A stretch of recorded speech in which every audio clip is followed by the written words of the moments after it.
Guru SD Negeri Pataran 1. Masih semangat Bapak Ibu? Semangat! Untuk kita mengetahui semangat tidaknya, kita tes dulu dengan tes breaking ya. Seperti biasa kita tepuk semangat dulu. Tepuk semangat.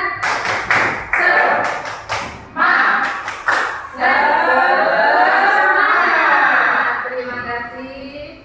Pertama-tama mari kita panjatkan puji syukur alhamdulillah karena berkat rahmat dan taufiknya kita semua bisa berkumpul dalam keadaan sehat walafiat untuk mengikuti kegiatan tentang penyebaran pemahaman dan penerapan pengalaman budaya positif. Tak lupa pula selawat serta salam selalu kita limpahkan pada junjungan Nabi besar Nabi Muhammad SAW karena beliaulah sebagai rahmatan lil alamin. Bapak Ibu guru, di sini saya akan menyebarkan pemahaman mengenai tentang budaya positif, di mana kita nantinya akan menerapkan pada anak atau peserta didik kita ketika kita akan mengalami atau menangani kasus-kasus di kelas maupun di sekolah. Sebagai guru SD kita menangani anak-anak yang mempunyai kasus seperti itu. Next, konsep inti budaya positif. Itu yang pertama adalah perubahan paradigma belajar, kemudian yang kedua adalah disiplin positif, yang kedua nilai-nilai kebajikan, kemudian kebutuhan dasar manusia, motivasi perilaku manusia, posisi kontrol guru, keyakinan kelas dan segitiga restitusi, di mana semuanya ini merupakan motivasi perilaku manusia. Yang pertama, perubahan paradigma belajar. Nah, Bapak Ibu guru di sini ketika mengikuti kegiatan program guru penggerak, kita akan mendapatkan ilmu. Kita akan mengikuti transformasi pendidikan di mana banyak perubahan, bagaimana cara mengajar, bagaimana cara menangani peserta didik. Kemudian disiplin positif. Nah, sebelumnya kita bagaimana kita menerapkan peraturan-peraturan kelas. Mungkin Bapak Ibu guru nanti bisa melakukan di kelas bahwa kita awalnya bagaimana kesepakatan di kelas itu dibuat. Awalnya kita adalah yang dibuat adalah peraturan kelas. Di mana peraturan kelas itu biasanya terdapat kalimat-kalimat negatif, dilarang makan dan minum ketika pelajaran di dalam kelas, atau dilarang lainnya, atau tidak boleh lainnya. Itu merupakan peraturan kelas ketika kita belum memahami budaya positif. Tapi ketika kita sudah mempelajari budaya positif, kita akan mempelajari di mana budaya-budaya positif tersebut akan berubah menjadi kalimat-kalimat positif dari kalimat negatif tentang peraturan kelas akan berubah menjadi kalimat positif. Dari kalimat positif tersebut nantinya akan muncul nilai-nilai keyakinan atau nilai-nilai kebajikan. Nilai-nilai kebajikan tersebut luas lingkupnya. Satu contoh, dilarang makan dan minum di dalam kelas ketika pembelajaran. Nah, di situ ketika muncul dilarang, kalimat positifnya adalah mungkin mematuhi peraturan di dalam kelas. Itu kalimat positifnya. Dan akan muncul nilai kebajikan yang universal ketika aturan di dalam kelas itu mengikuti peraturan di dalam kelas. Nilai kebajikannya adalah disiplin atau bisa saling menghargai atau saling menghormati. Karena nilai kebajikan itu lingkupnya luas. Tapi Bapak Ibu, ketika kita membuat keyakinan kelas, jangan lupa peserta didik kita harus dilibatkan. Kenapa harus dilibatkan? Karena di dalam kelas itu yang akan menjalankan adalah Bapak dan anak, Bapak dan Ibu guru dan peserta didik kita. Jadi ketika kita sudah membuat keyakinan kelas, tujuannya untuk membuat nyaman, rasa aman di dalam kelas, situasi dan kondisi kondusif, kemudian pembelajaran juga prosesnya berjalan dengan lancar. Seperti itu. Jadi nilai-nilai keyakinan tersebut mengandung nilai-nilai kebajikan. Seperti itu. Next, akan di sini pembelajaran dengan paradigma baru.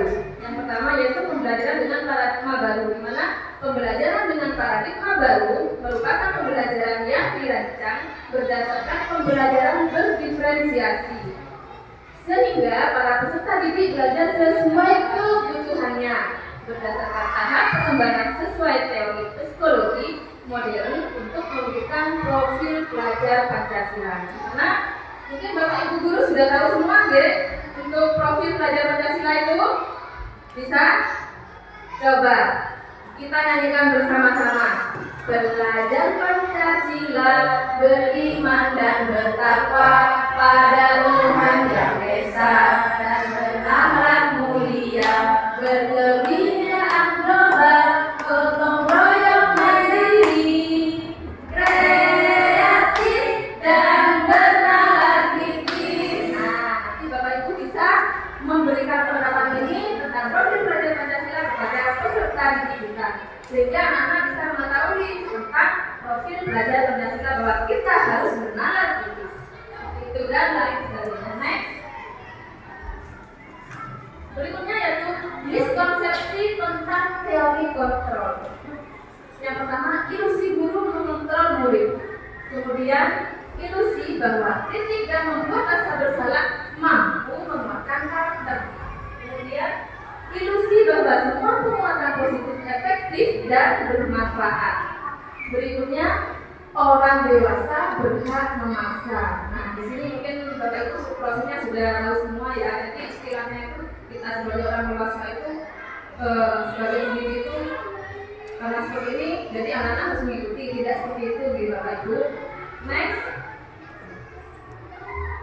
Di sini mengubah paradigma stimulus respon ke pendekatan teori kontrol, di mana jika stimulus responnya seperti ini realitas atau kebutuhan kita sama, maka kebutuhan kita yang lain juga berbeda. Tidak mungkin kebutuhan setiap peserta didik kita itu sama, tidak mungkin Bapak Ibu.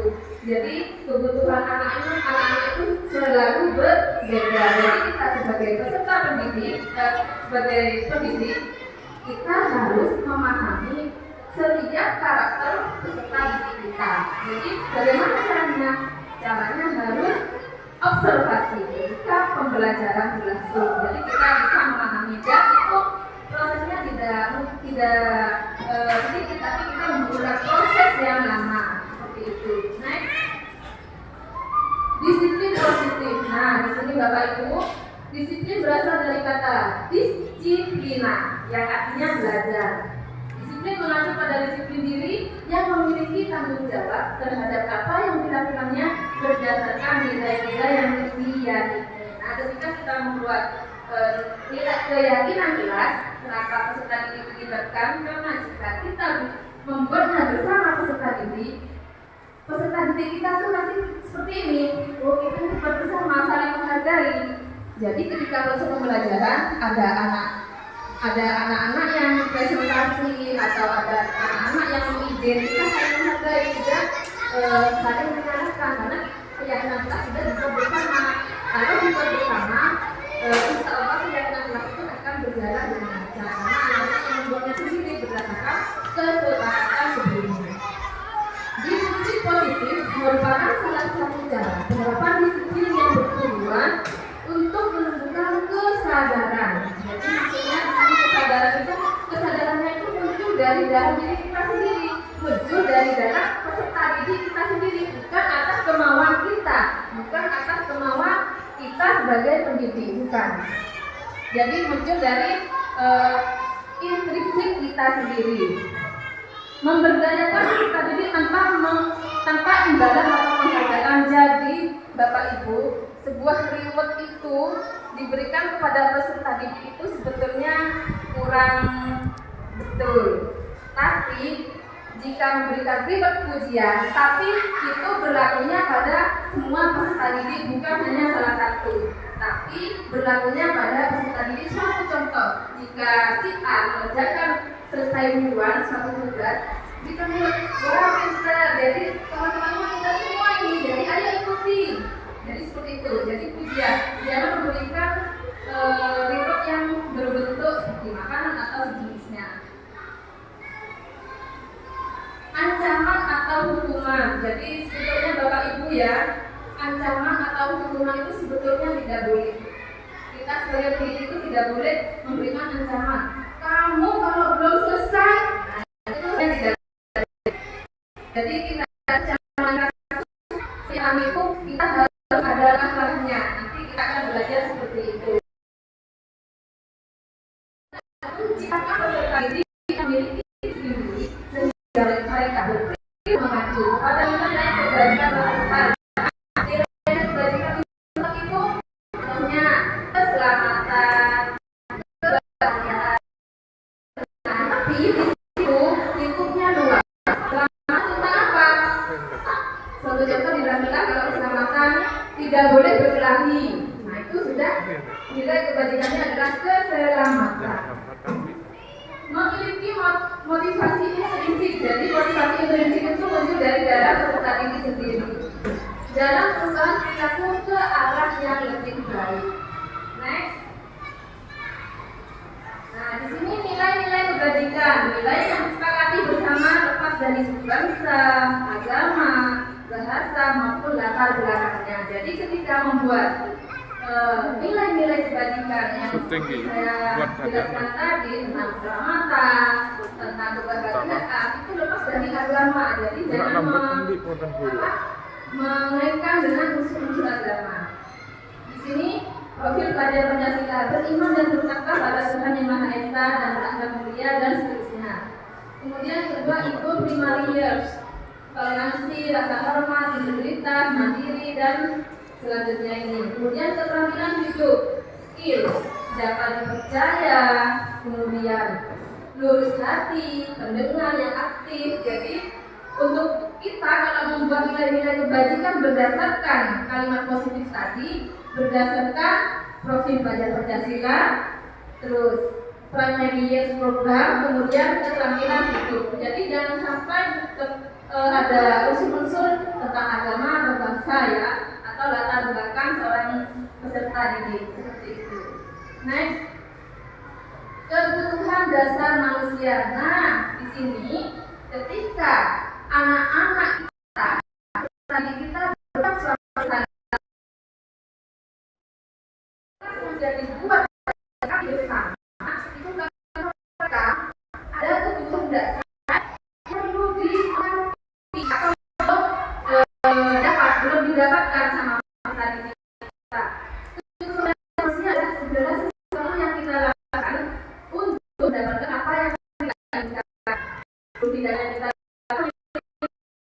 kita pasti anak melakukan kesalahan karena memiliki tentu, dan semua usaha terbaik yang kita lakukan adalah dalam rangka agar kebutuhan dasar kita terpenuhi dengan baik.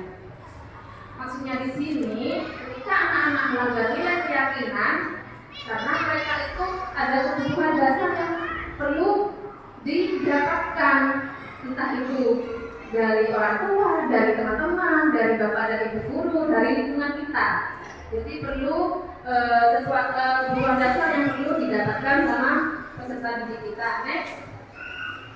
Nah di sini 5 kebutuhan dasar manusia. Yang pertama, seperti kita, seperti peserta didik itu sama. Ada bertahan hidup, di mana bertahan hidup itu salah satunya makanan, pakaian, tempat tinggal, keamanan dan kesehatan. Kemudian kasih sayang dan rasa diterima, tentunya anak-anak ya, tentunya peserta didik kita ya harus rasanya itu ingin mendapatkan kasih sayang dan rasa diterima baik oleh bapak dan ibu guru ataupun teman-teman. Kemudian penguasaan harga dirinya, kemudian keinginan untuk dianggap, ingin memimpin, biasanya anak-anak seperti itu ya. Kemudian kebebasan, mandiri, memiliki pilihan, mencoba hal baru, mampu mengendalikan arah dirinya. Selanjutnya itu kesenangan. Tentunya anak-anak ingin bersenang-senang saja, meskipun tidak itu ada kesenangan yang perlu didapatkan.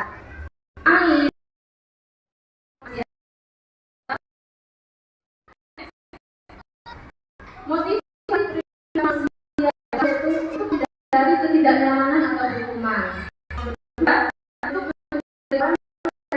menghargai diri sendiri dengan yang mereka percaya. Kemudian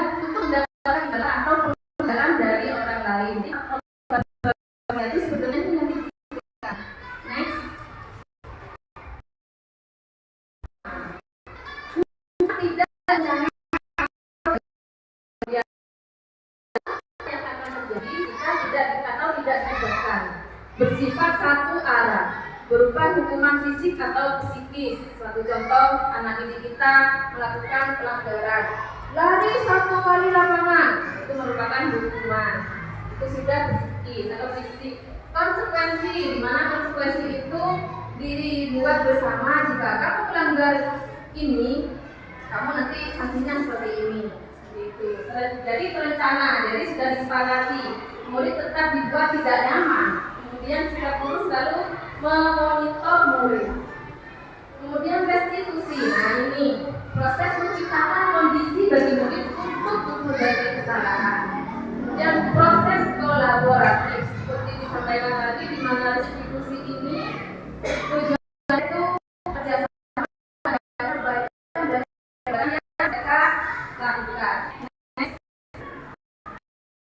Di sini ada 5 posisi kontrol. Yang pertama ada sebagai penghukum, jadi sebagai pendidik ada posisi kontrol. Yang kedua pemantau, pembuat kesalahan, sebagai teman dan sebagai kita sendiri kalau belum mengetahui bagaimana disiplin positif dan positif, mungkin kita belum sebagai hukum, betul ya? Atau kita sebagai pemantau itu yang membuat merasa bersalah dan manajer. Next, nah di sini sebagai penghukum. Sebetulnya ini penghukum Bapak Ibu. Pak Karim, di sini sebetulnya penghukum. Di situ hormat pada bendera selama 1 jam. Jika kita membuat kesalahan atau peserta didik membuat kesalahan, biasanya itu tindakan guru itu menghukum. Jadi hormat selama 1 jam atau lari keliling lapangan, itu merupakan penghukum. Kemudian berikutnya yaitu membuat merasa bersalah. Kamu sudah melanggar peraturan sekolah, kamu tahu konsekuensinya, seperti itu. Kemudian next, nah sebagai teman dulu Pak tadi, teman. Ayo dong.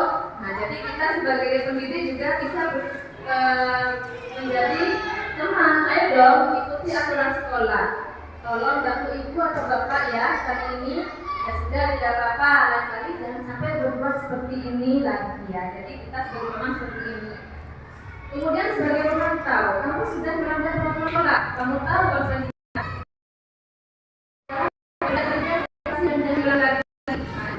Next.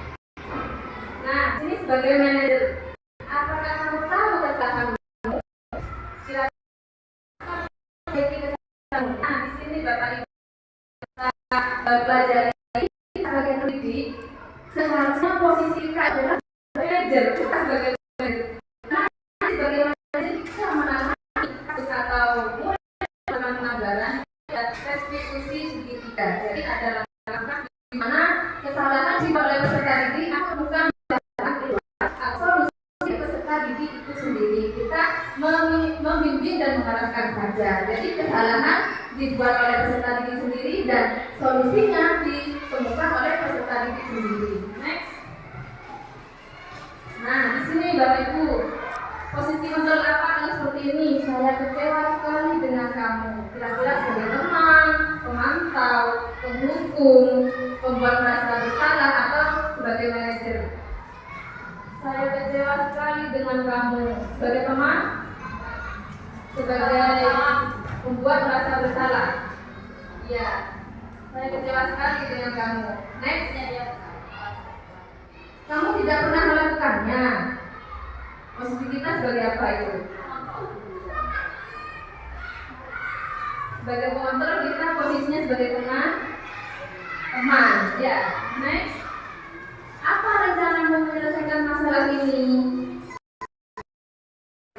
Ya, jadi nanti caranya seperti ini. Ayah lakukan dari bapak atau ibu. Teman atau masalah. Ya.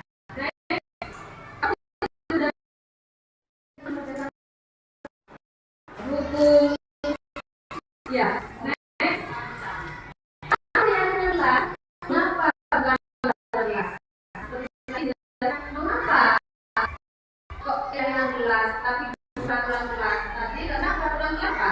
Mengandung kalimat-kalimat dan peraturan itu oleh Bapak dan Ibu guru sendiri. Sedangkan keyakinan kelas dibuat bersama, mencari solusi bersama.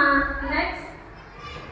Nah, di sini menurut dosen 1998, di mana keyakinan akan lebih memotivasi seseorang dari dalam atau memotivasi secara intrinsik. Seperti saya jelaskan tadi, ketika anak-anak membuat pelanggaran, anak-anak yang melanggar, tapi ketika kita sebagai manajer, anak-anak yang mencari solusi sendiri dengan arahan dan bimbingan dari Bapak dan Ibu guru. Seseorang akan lebih tergerak dan bersemangat untuk menjalankan keyakinannya daripada hanya sekedar mengikuti serangkaian peraturan. Next. Pembentukan keyakinan kelas. Nah, pembentukan keyakinan kelas itu bersifat abstrak, kemudian berupa penyelesaian universal, dibuat dalam pernyataan positif, sedikit saja agar mudah di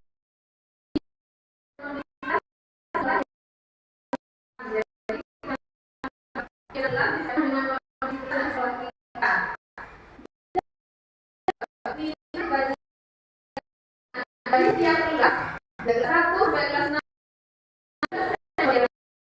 jika ada 1 menjadi 1 dari kegiatan sekolah.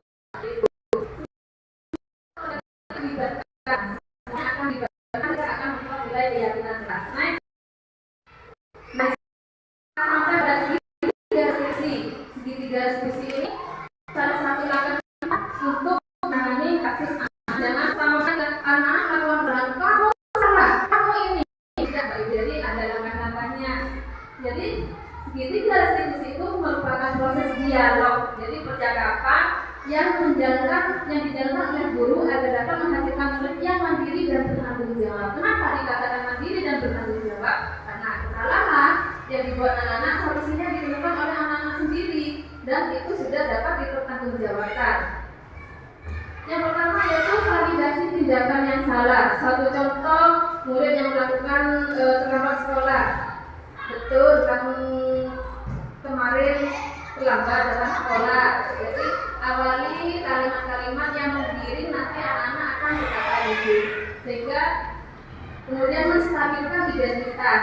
Jadi seperti ini Bapak Ibu, kamu salah suka, tapi kita harus sebagai manusia memang tidak luput dari kesalahan.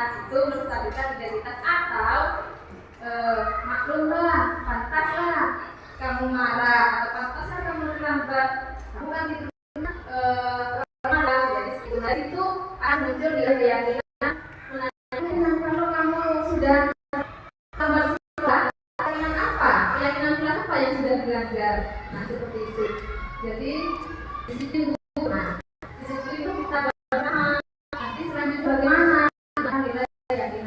Jadi mungkin selanjutnya menjawab akan tidur baru makan. Nanti solusinya juga sendiri dari peserta tadi. Tadi sudah dijelaskan.